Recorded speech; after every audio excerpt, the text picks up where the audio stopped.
महाराष्ट्र से उत्तर प्रदेश तक बच्चे ले रहे हैं भाग। डिजिटल बाल मेला में वीडियो बनाकर भेजना है आज। आप अपनी वीडियोस 8005915026 पर व्हाट्सएप या टेलीग्राम कर सकते हैं। और चलिए अब खबरों को विस्तार से देखते हैं। गांव की सरकार के नतीजों का सिलसिला जारी है। पंचायती राज चुनाव की मतगणना हो रही है। पंचायत समिति सदस्यों और जिला परिषद सदस्यों चुनाव की मतगणना जारी है और आज प्रत्याशियों का फैसला है। बीकानेर से इसे लेकर अहम खबर है। बीकानेर कांग्रेस में गोविंद नजर आ रहे हैं। जी हां, केंद्रीय मंत्री के पुत्र रवि शेखर करीब 2500 मतों से चुनाव हारे हैं। कमाल ही कर डाला विधायक गोविंद मेघवाल ने। जिले में बड़े दलित नेता के तौर पर उभरे गोविंद मेघवाल।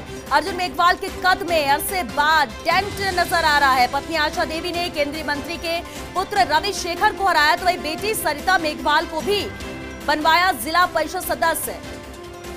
और चलिए इस पर बातचीत के लिए बीकानेर से संवाददाता लक्ष्मण ब्राघो हमारे साथ जुड़ चुके हैं। लक्ष्मण, गोविंद ही नजर आ रहा है यहाँ पर। जिस तरह से एक के बाद एक अलग अलग तरह से जीत यहाँ पर परिवार के सदस्यों ने दर्ज की है, पूरी जानकारी चाहेंगे, कैसा रहा यहाँ का परिणाम?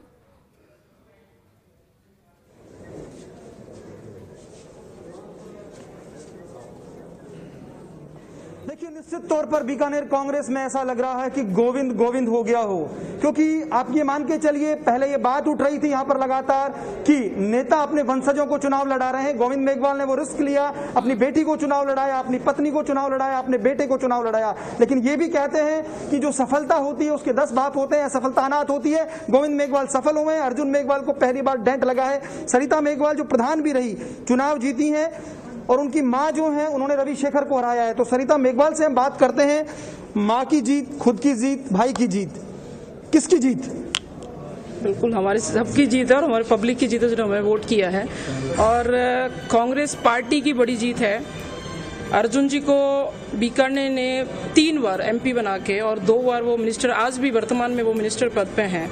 और आपने भी देखा होगा कि उनके बेटे जब 23 नंबर से चुनाव लड़ रहे थे, एक भी उन्होंने कहीं मीटिंग नहीं की, क्योंकि उनको भी कहीं ना कहीं इस बात की शंका थी कि हमारे लिए चुनाव जीतना मुश्किल है। और ये जो वोट पड़ा ये विकास के आधार पर पड़ा है। ये माना जा रहा है कि गोविंद मेघवाल जिस तरह से जब सरकार का संकट आया तो भी मुख्यमंत्री अशोक गहलोत के साथ जैसलमेर बने रहे, और भी बहुत सारे कारण हैं, लेकिन अर्जुन मेघवाल की वहां सभा नहीं करना, तो क्या ये अपने आप को बचाने की बात थी? क्योंकि ये चुनाव सीधे तौर पर माना जा रहा है कि विधायक और एक मंत्री के बीच था। बिल्कुल, ये सीधे तौर पे बिल्कुल यही माना जा रहा है कि चुनाव विधायक और मंत्री जी के बीच में, क्योंकि जब 3 बार ये एमपी बने और आज तक इन्होंने कभी भी धरातल पे आप एक भी ऐसा काम बता दीजिए कि एमपी साहब ने कहीं किया हो। बीकानेर सिटी के अंदर नहीं, कहीं आप किसी भी विधानसभा में चले जाइए कि एमपी की तरफ से हमें 1 रुपया भी कहीं बजट कहीं पे भी लगा हुआ नहीं मिला है। तो इसी का जो परिणाम है आज ये जनता ने हमें दिया है कि कहीं ना कहीं पब्लिक देखिए उनसे खफा है कि वे 3 बार एमपी बना दिया, आज तक कोई रिजल्ट उन्होंने हमें रिस्पॉन्स दिया नहीं। जनता का मैंडेट किसको है? कांग्रेस सरकार को है, गोविंद मेघवाल, सरिता चौहान के काम को है, ये तो आप कहेंगे ही कहेंगे।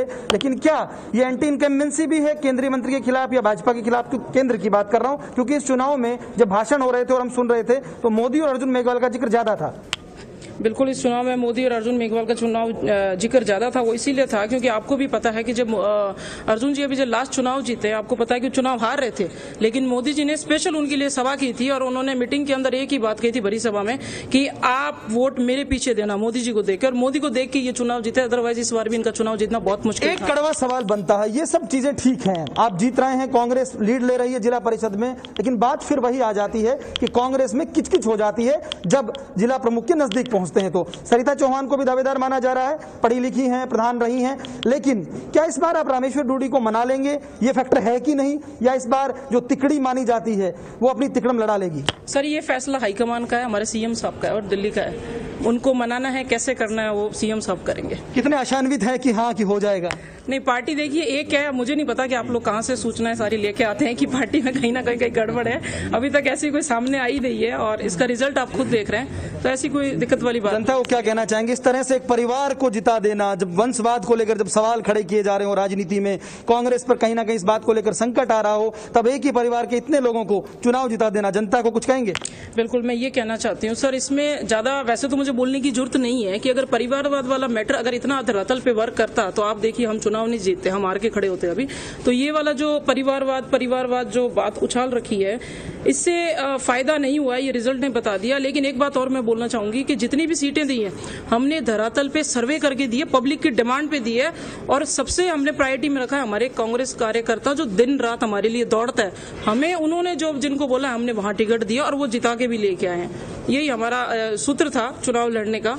धन्यवाद जी। बहुत शुक्रिया। तो देखिए थी सरिता चौहान जिन्होंने साफ तौर पर कहा कहीं ना कहीं जो स्थिति थी और जो निकल कर आई वो बात यही निकल कर आई, चाहे परिवार हो, लेकिन यदि आप वास्तव में चुनाव को ढंग से लड़ते हैं, कहीं ना कहीं जनता में कोई आस जगाते हैं तो जनता साथ देती है। बड़ी खबर है, केंद्रीय मंत्री अर्जुन मेघवाल के बेटे को चुनाव हराया है, घर से 3 लोग चुनाव जीते, और कहा तो ये भी जा रहा है कुछ रिश्तेदार भी चुनाव